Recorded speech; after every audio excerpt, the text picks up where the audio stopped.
King. Soltando fumaça negra, o barco pesqueiro saiu do porto. Para mar aberto.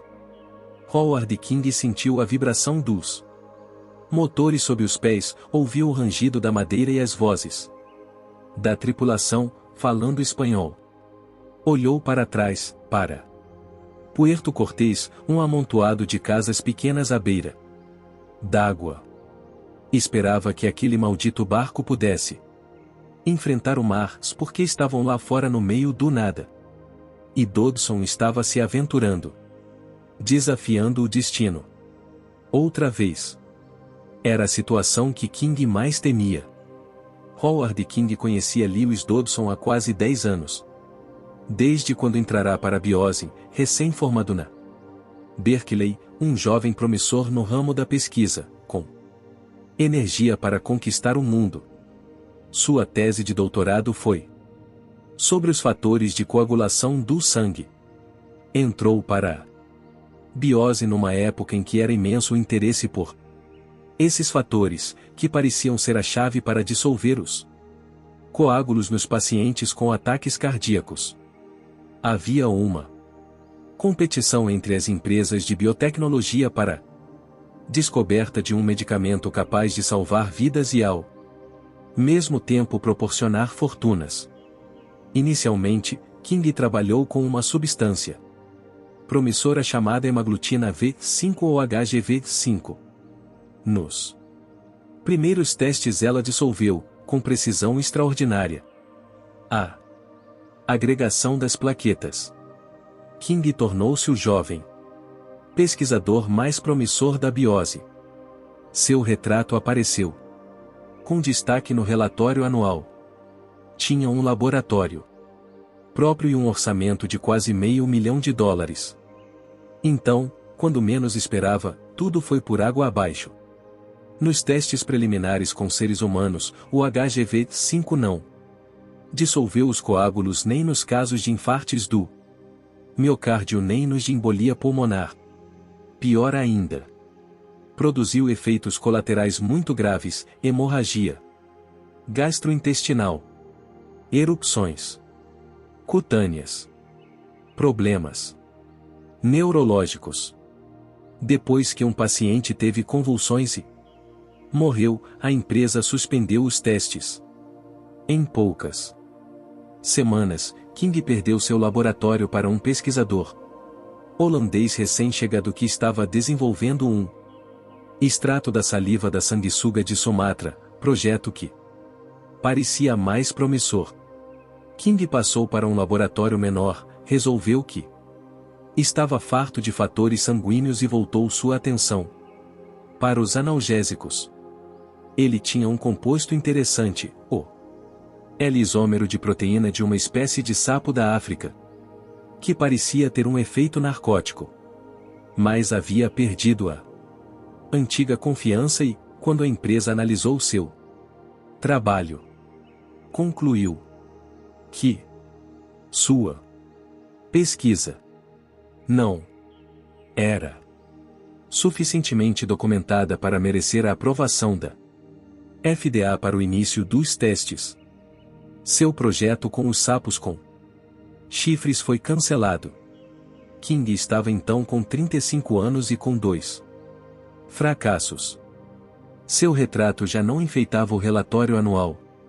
Correu o boato de que provavelmente seria despedido no próximo período de avaliação da empresa.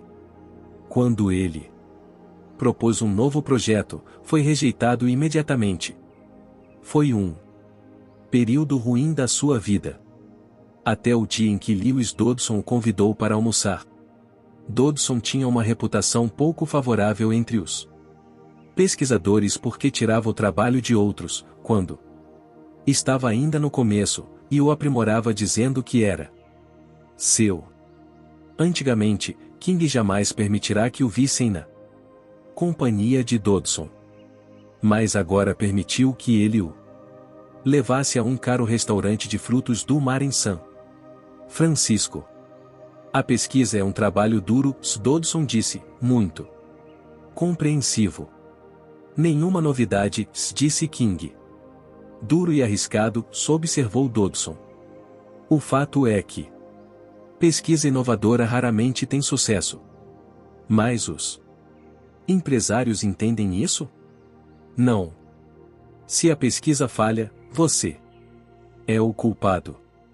Não é justo. Está dizendo isso para mim? Mas esse é o jogo. Dodson deu de ombros e comeu uma perna de caranguejo de casca mole. King não disse nada. Eu, pessoalmente, não gosto de me arriscar. Continuou Dodson. E todo trabalho original é arriscado. A maior parte das ideias novas não é boa, e a maior parte do trabalho original fracassa. Essa é a realidade. Se você quer fazer um trabalho original, deve esperar o fracasso. Está tudo bem quando você trabalha numa universidade, onde o fracasso é louvado e o sucesso leva ao ostracismo. Mas na indústria, e não. O trabalho original, na indústria, não é uma escolha sensata para fazer carreira. Só vai criar problemas. Por isso estamos aqui agora, meu amigo. O que posso fazer? Disse King. Bem, eu tenho a minha versão do método científico que chamo de desenvolvimento de pesquisa focalizada. Se apenas umas poucas ideias forem boas, no fim, por quê? Tentar descobri-las? É muito difícil. Deixe que outros as descubram, deixe que eles corram o risco, deixe que eles procurem o que chamam de glória. Eu prefiro esperar e desenvolver as ideias que já demonstraram alguma promessa. Tire o que é bom e faça com que fique melhor. Ou pelo menos faça com que fique suficientemente diferente para ser patenteado. Então, é minha propriedade. Então, ela me pertence. King estava atônito. Dodson admitia francamente que era um ladrão. Não parecia nem um pouco constrangido. King fingiu dar atenção à salada por algum tempo. Por que está me contando isso? Porque vejo alguma coisa em você. Vejo ambição. Ambição frustrada. Ouça minhas palavras, Howard, você não precisa se sentir frustrado. Não precisa nem mesmo ser despedido da empresa na próxima avaliação dos trabalhos. O que certamente vai acontecer.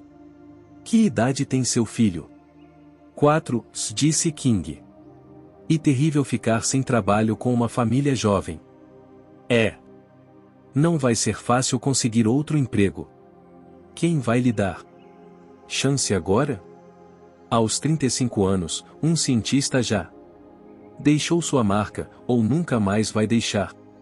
Não estou dizendo que isso seja certo, mas é como eles pensam. King sabia que era assim que eles pensavam. Em todas as empresas de biotecnologia da Califórnia. Mas, Howard Dodson inclinou-se sobre a mesa e abaixou a voz. Um mundo maravilhoso espera, se resolver ver as coisas de modo diferente. Há um outro modo de viver sua vida. Francamente, eu acho que deve pensar no que estou dizendo. 2 semanas depois, King passou a ser assistente pessoal de Dodson no departamento de tendências biogênicas futuras, que era como a Biose chamava o trabalho de espionagem industrial. E nos anos seguintes, King mais uma vez subiu de conceito na Biose, agora. Porque Dodson gostava dele. Agora King tinha todo o equipamento do sucesso. Um Porsche, uma hipoteca, um divórcio, um filho que ele via nos fins de semana. Tudo porque King provou ser o perfeito. Segundo em comando, fazendo horas extras, encarregando-se dos detalhes, mantendo seu patrão de fala apressada. Fora de encrencas. E nesse processo King veio a conhecer todos os lados de Dodson, o lado carismático, o lado visionário e o lado impiedoso.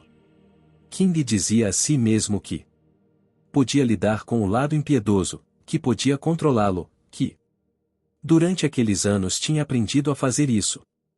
Mas às vezes não tinha certeza. Como agora?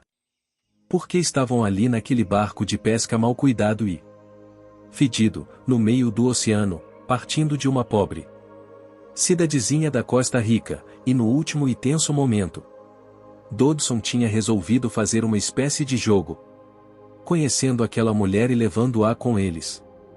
King não sabia qual era a intenção de Dodson, mas via nos olhos dele aquele brilho intenso que vira poucas vezes antes e que muito o alarmava. A mulher, Hardin, estava agora no convés de proa, olhando para longe, para o oceano. King viu Dodson perto do jipe e acenou para ele nervosamente.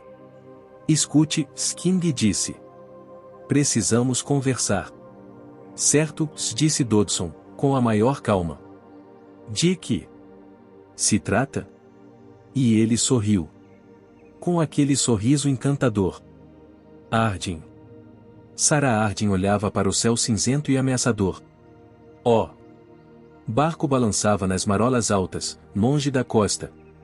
A tripulação corria para firmar as amarras do jipe que ameaçava soltar-se a cada movimento mais forte do barco.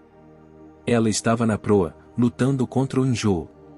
Ao longe, no horizonte, via vagamente a linha escura, o primeiro sinal da Isla Sorna. Olhou para trás e viu Dodson e King debruçados na amurada, no centro do barco, conversando animadamente. King gesticulava, agitado. Dodson ouvia e balançava a cabeça. Depois passou o braço pelos ombros de King, tentando acalmá-lo. Os dois ignoravam a atividade em volta do jipe. O que era estranho, pensou ela, considerando todo o nervosismo demonstrado quando estavam carregando o equipamento. Agora, pareciam não se importar. Sarah tinha reconhecido o terceiro homem, Baselton, e ficou surpresa por encontrá-lo ali, naquele pequeno barco de pesca. Baselton apertou a mão dela secamente, quando foram apresentados, e desapareceu na cabine do barco. Assim que deixaram o porto. Mas talvez estivesse enjoado. Também. Continuou a observar os dois homens e viu Dodson se afastar apressadamente de King para supervisionar o trabalho da tripulação. King verificou as tiras que prendiam as caixas e os tambores no convés da proa. As caixas onde estava escrito Biose. Hardin nunca ouvirá falar da Biose Corporation. Tentava imaginar qual podia ser a ligação de Richard com ela. Sempre que Ian falava nas empresas de biotecnologia, fazia-o em tom de crítica, até mesmo de desprezo. Aqueles homens não pareciam do tipo de amigos de Malcolm. Eram rígidos demais, muito e sinistros. Mas, pensou ela, Ian tinha amigos estranhos que viviam aparecendo no seu apartamento, um calígrafo japonês, um grupo teatral da Indonésia, um malabarista de Las Vegas com seu bolero brilhante, aquele estranho astrólogo francês que acreditava que a Terra era oca. E seus amigos matemáticos eram realmente doidos. Pelo menos pareciam doidos para ela. Tinham uma expressão tão distante. Sempre ocupados com suas provas. Páginas e páginas de provas, centenas às vezes. Era tudo tão abstrato para ela. Sarah Hardin gostava de tocar a terra, ver os animais, sentir os sons e os cheiros. Isso era real para ela. Tudo o mas não passava de teorias, possivelmente certas, possivelmente erradas. As ondas começaram a bater com força na proa, e ela se afastou um pouco para não se molhar. Bocejou. Não tinha dormido muito nas últimas 24 horas. Dodson terminou o trabalho com o jipe e caminhou em direção a ela. Tudo bem. Sarah perguntou. Oh, sim. Ele sorriu, alegremente. Seu amigo King parecia agitado. Ele não gosta de barcos. Inclinou a cabeça, indicando as marolas altas. Mas estamos indo mais depressa. Agora. Dentro de 1 hora, mais ou menos, estaremos lá. Diga-me, o que é a Bios Incorporation? Ela perguntou. Nunca ouvi falar nessa empresa. É uma empresa pequena. Fazemos o que chamam de produtos biológicos para o consumidor. Nós nos especializamos em organismos recreativos e esportivos. Por exemplo, criamos novos tipos de truta e outros peixes. Estamos criando novos tipos de cães, menores, para apartamento. Esse tipo de coisa. Exatamente o tipo de coisa que Ian detestava, pensou. Sarah. Como conheceu Ian?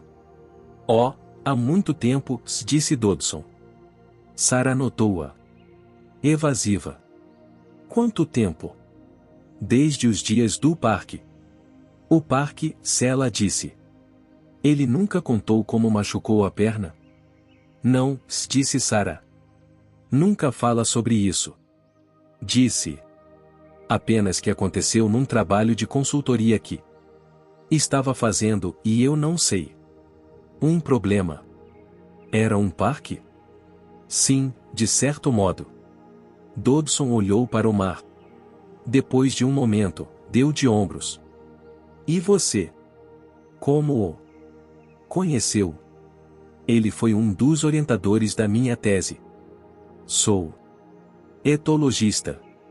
Estudo os grandes mamíferos nos ecossistemas da planície do leste da África. Carnívoros em particular. Carnívoros. Estou estudando as hienas, disse ela. Antes. Estudei os leões. Faz isso há muito tempo? Quase 10 anos, agora. 6 anos continuamente. Desde o meu doutorado. Interessante, disse Dodson, fazendo um gesto afirmativo. E veio da África para cá? Sim, disse Onera. Tanzânia. Dodson balançou a cabeça com olhar vago e olhou na direção da ilha, por cima do ombro dela. Veja. Parece que o tempo vai melhorar, afinal. Sarah olhou e viu faixas azuis no manto fino de nuvens. Oh! Sol tentava se mostrar. O mar estava mais calmo. E, com surpresa, ela viu a ilha muito mais perto. Dava para ver os penhascos erguendo-se do mar. Penhascos de rocha vulcânica avermelhada, quase transparentes. Tanzânia, disse Dodson. Você dirige uma grande equipe de pesquisa? Não. Trabalho sozinha. Sem alunos? Infelizmente, não. Isso porque meu trabalho não é muito atraente. Os grandes carnívoros da savana na África são quase todos noturnos. Desse modo, a minha pesquisa é feita geralmente à noite. Deve ser duro para seu marido. Oh, eu não sou casada. Ela deu de ombros. Isso me surpreende. Afinal, uma mulher bonita como você. Eu nunca tive tempo, Sarah disse, rapidamente. É. Para mudar de assunto perguntou, onde se pode aportar? Nesta ilha? Dodson olhou para a ilha. Dava para ver as ondas quebrando, altas e brancas, contra a base dos rochedos. Estavam a 2 ou 3 milhas da ilha. E uma ilha diferente, disse Dodson. Toda a região da América Central é vulcânica. Existem cerca de 30 vulcões ativos entre o México e a Colômbia. Todas essas ilhas ao largo da costa foram antigamente vulcões ativos. Uma parte da cadeia central. Mas, ao contrário do continente, as ilhas estão agora inativas. Há milhares de anos não há uma erupção. Então estamos vendo a parte externa de uma cratera?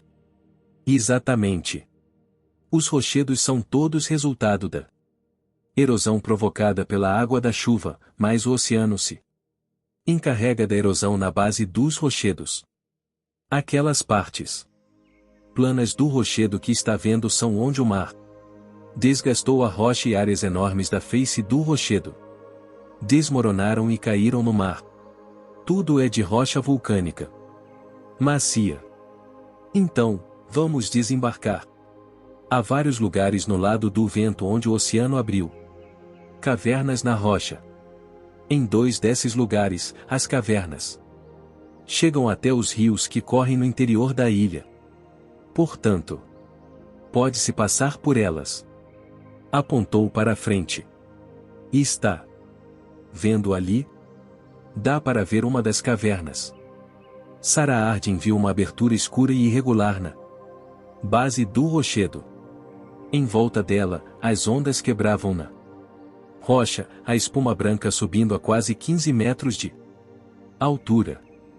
Vamos entrar com este barco naquela caverna? Se o tempo continuar como está, vamos. Dodson olhou para o mar. Não se preocupe, não é tão ruim quanto parece. Mas, e estava falando sobre a África. Quando saiu da África? Logo depois que o Dr. Thorne telefonou. Disse que ia com Ian tentar salvar Richard e perguntou se eu queria ir também. E o que você disse? Disse que ia pensar. Dodson pensou por um momento. Não disse a ele que viria? Não. Não estava certa de querer vir. Quero dizer, estou muito ocupada. Tenho meu trabalho. E era uma longa viagem. Por um antigo amor, disse Dodson, balançando a cabeça compreensivamente. Sarah suspirou. Bem. Você conhece Ian? Sim, eu conheço Ian, disse Dodson. Um tipo e tanto. Esse é um modo de descrevê-lo. Depois de um silêncio constrangedor, Dodson disse. Estou confuso. A quem exatamente você disse que viria? A ninguém. Tomei o primeiro avião e aqui estou. Mas e a universidade, seus colegas? Sarah deu de ombros. Não tive tempo. E, como eu disse, trabalho sozinha. Olhou outra vez para a ilha. O rochedo se erguia muito acima do barco. Estavam apenas a uma centena de metros da costa. A caverna parecia muito maior agora, com as ondas batendo violentamente nos dois lados. Sarah balançou a cabeça. Parece bastante difícil. Não se preocupe, Dodson disse outra vez. Veja, o capitão já está indo para a caverna. Assim que entrarmos, estaremos a salvo. E então, vai ser uma bela aventura. O barco balançou e afundou a proa, num movimento incerto. Sarah segurou na amurada com força. Dodson disse, com um largo sorriso. Vê o que eu digo? Uma aventura e tanto, não é? Ele parecia de repente cheio de energia, agitado mesmo. Esfregou as mãos. Não precisa se preocupar, senhorita Harding. Não vou deixar que nada aconteça. Sarah não sabia do que ele estava falando, mas, antes que tivesse tempo de perguntar, o barco mergulhou à proa. Outra vez, espirrando água, e ela cambaleou. Dodson se inclinou rapidamente para o lado, como para evitar que ela caísse, mas aparentemente alguma coisa saiu errada. O corpo dele bateu nas pernas de Sarah, levantando-a. Outra onda os atingiu e Sarah dobrou o corpo, gritou e agarrou na amurada. Mas tudo estava acontecendo depressa demais. O mundo virou de cabeça para baixo e Girou em volta dela, sua cabeça bateu na amurada e então ela se viu caindo, despencando no espaço. Viu a tinta descascada da proa do barco passar por ela, viu o oceano verde erguendo-se à sua frente e um frio gelado a envolveu. Quando mergulhou no mar encapelado e afundou na escuridão. O vale. Tudo está indo muito bem, disse Levine, esfregando as mãos. Melhor do que eu esperava, devo dizer. Estou muito satisfeito. Estava no posto de observação com Thorne, Ed, Malcolm e os meninos, olhando para o vale lá embaixo. Todos estavam transpirando dentro da pequena casa no alto do andaime, no ar quente parado do meio-dia. Em volta deles, a planície de relva estava deserta. A maioria dos dinossauros tinha se retirado para a sombra fresca das árvores. A única exceção era o bando de apatossauros que deixou as árvores e voltou ao rio para beber outra vez. Os animais enormes formavam um grupo compacto na margem do rio. Perto dali, porém mais espalhados, estavam os parassauros. Os menores mais próximos do bando de apatossauros. Thorne enxugou o suor da testa e perguntou: com o que, exatamente, estão tão satisfeitos? Com o que estamos vendo aqui. Malcolm consultou o relógio e escreveu alguma coisa no seu bloco de anotações. Estamos conseguindo os dados de que precisávamos. É muito excitante. Thorne bocejou. O calor dava sono. Por quê? Os dinossauros estão tomando água. O que há de especial nisso? Estão bebendo outra vez, corrigiu Levine. Pela segunda vez numa hora. No meio do dia. Essa absorção de líquido é extremamente sugestiva das estratégias termorreguladoras usadas por essas enormes criaturas. Quer dizer que eles bebem bastante para não sentir calor, disse Thorne, sempre impaciente com qualquer terminologia pedante. Sim. É evidente que sim. Eles bebem muito. Mas na minha opinião, sua volta ao rio pode ter outro significado. Completamente diferente. Qual? Ora. Levine apontou para os animais. Olhe para as manadas. Veja como estão dispostas em termos de espaço. Estamos vendo uma coisa que ninguém jamais viu antes ou sequer suspeitou em se tratando de dinossauros. Estamos vendo nada mais, nada menos do que uma simbiose entre as espécies. Estamos vendo isso? Sim, afirmou Levine. Os apatossauros e os parassauros estão juntos. Eu os vi juntos ontem também. Aposto que sempre ficam juntos quando estão na planície aberta. Sem dúvida, vocês estão se perguntando por quê. Sem dúvida, disse Thorne. O motivo, se explicou Levine, é que os apatossauros são muito fortes mas têm a visão fraca, ao passo que os parassauros são menores, mas têm visão muito aguda. Assim as duas espécies ficam juntas para defesa mútua. Exatamente como as zebras e os babuínos ficam juntos na planície africana. A zebra tem bom faro e os babuínos boa visão. Juntos, são mais eficazes contra os predadores. E você acha que isso também acontece com os dinossauros por quê? É perfeitamente óbvio, disse Levine. Observe o comportamento deles. Quando as duas manadas estão separadas, formam grupos fechados.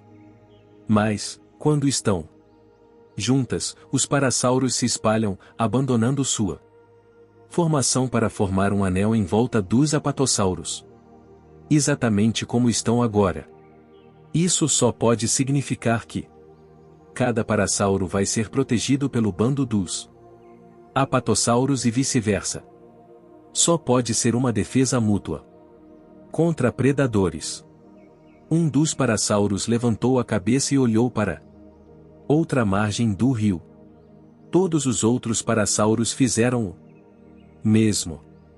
Os apatossauros continuaram a beber e apenas um ou dois adultos levantaram o pescoço. No calor do meio-dia, os insetos zumbiam em volta deles. Thorne disse: Então, onde estão os predadores? Bem ali.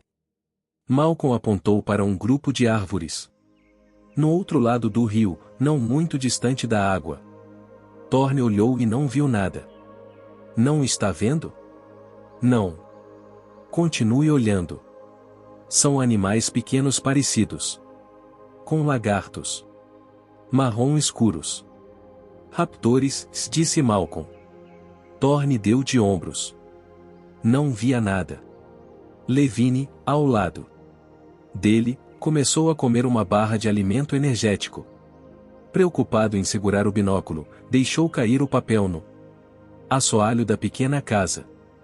Pedaços do papel voaram para baixo, para o chão. Que tal essa coisa? Arby perguntou. E boa. Um pouco açucarada. Tem mais? Levine procurou nos bolsos e deu uma barra para Arby, que a partiu ao meio e deu a metade para Kelly. Ele desembrulhou sua metade cuidadosamente, dobrou o papel e guardou no bolso. Vocês compreendem a importância disso? Perguntou Malcolm.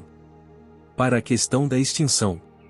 Já é evidente que a extinção dos dinossauros é um problema muito mais complexo do que julgávamos até agora. É mesmo? Perguntou Arby. Bem, pense um pouco. Todas as teorias sobre extinção têm como base os registros fósseis. Mas esses registros não mostram o tipo de comportamento que estamos vendo aqui. Não registram a complexidade da interação dos grupos. Porque os fósseis são apenas ossos, disse Arby. Certo. E ossos não têm comportamento algum.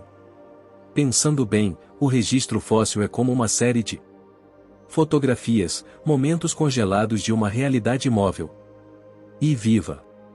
Olhar os registros fósseis é como folhear um álbum de retratos de família. Sabemos que o álbum não é completo. Sabemos que a vida aconteceu entre as fotos. Mas não temos registro do que aconteceu, temos somente as fotos. Então, nós as estudamos e estudamos. E logo começamos a pensar no álbum não como uma série de momentos, mas como a própria realidade. E começamos a explicar tudo em termos do álbum e esquecemos da realidade que está por baixo das fotos. E a tendência, continuou Malcolm, tem sido pensar em termos dos fatos físicos. Supomos que algum fato físico externo tenha sido responsável pela extinção. Um meteoro que atinge a Terra e altera a temperatura. Ou vulcões entram em erupção e mudam a temperatura. Ou um meteoro provoca a erupção dos vulcões e muda a temperatura.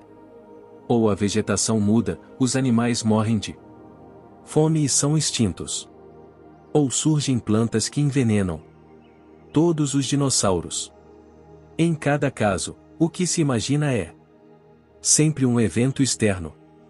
Mas o que ninguém imagina é que os próprios animais tenham mudado, não nos ossos, mas de comportamento.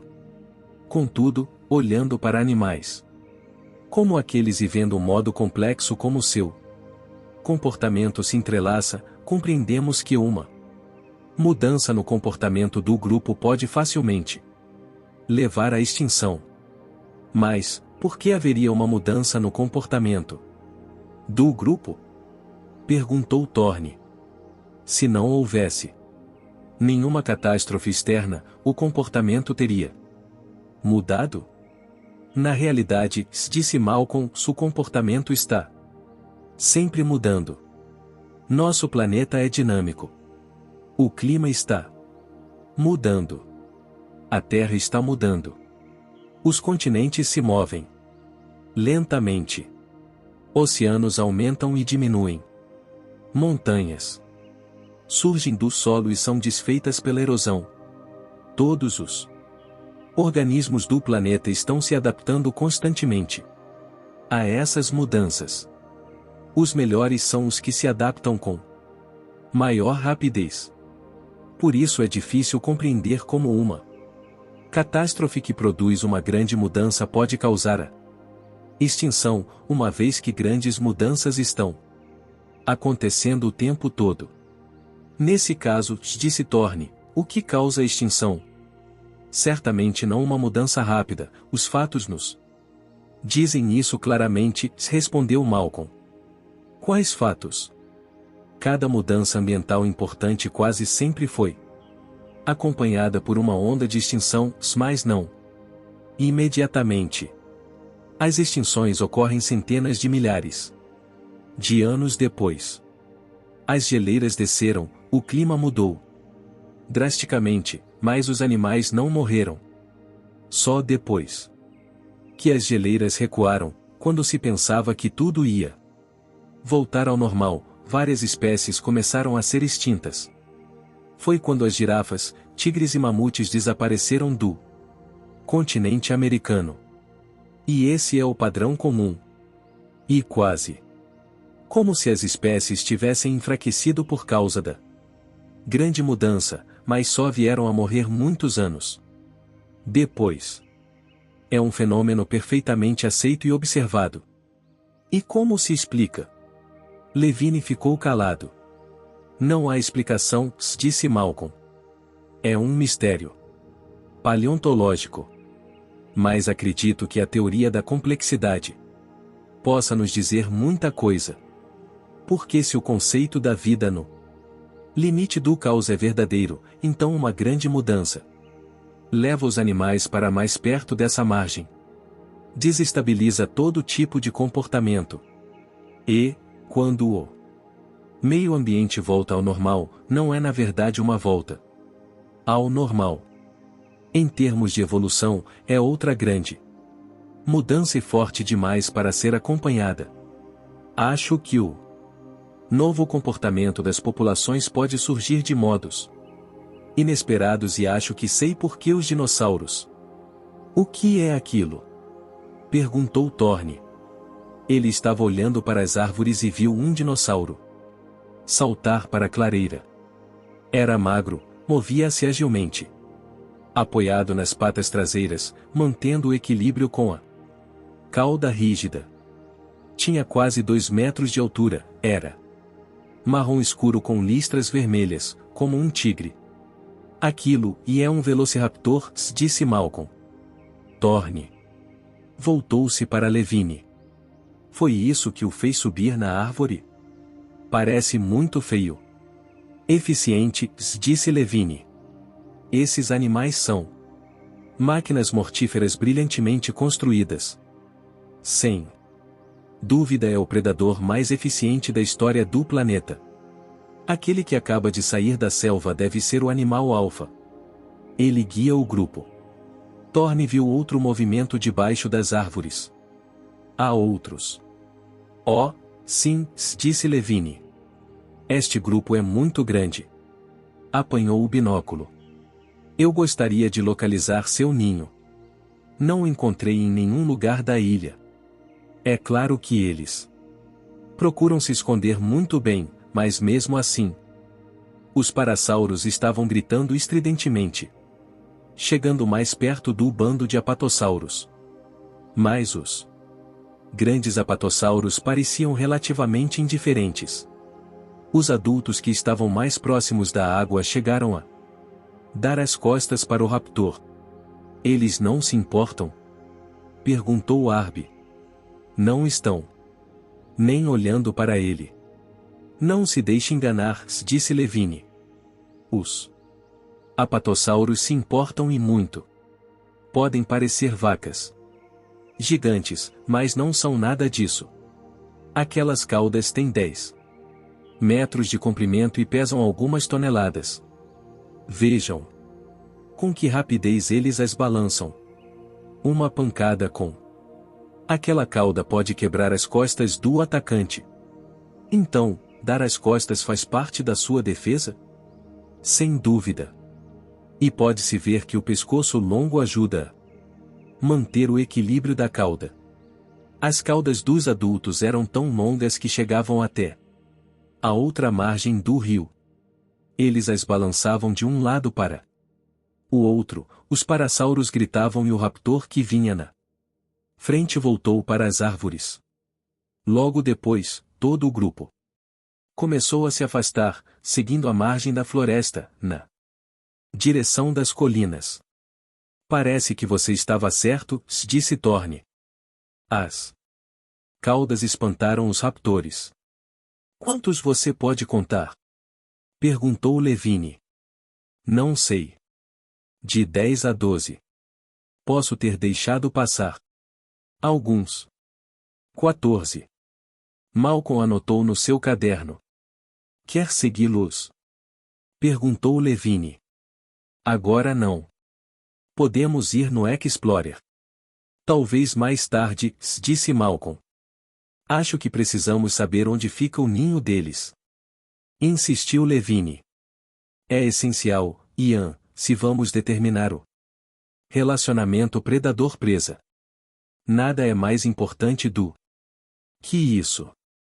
E esta é a oportunidade perfeita para seguir. Talvez mais tarde, disse Malcolm, consultando o relógio outra vez. É a 100ª vez que você consulta as horas hoje. Disse Thorne. Malcolm deu de ombros. Está quase na hora do almoço. A propósito, e Sarah? Ela não devia estar chegando? Sim. Imagino que deva chegar a qualquer momento. Disse Thorne. Malcolm enxugou o suor da testa. Está quente aqui em cima. Sim, está quente. Ouviam o zumbido dos insetos no sol enquanto observavam a retirada dos raptores. Sabe o que estou pensando? Disse Malcolm. Acho que devemos voltar. Voltar? Exclamou Levine. E as nossas observações? E as outras câmeras que queremos instalar? E eu não sei, talvez fosse bom descansar um pouco.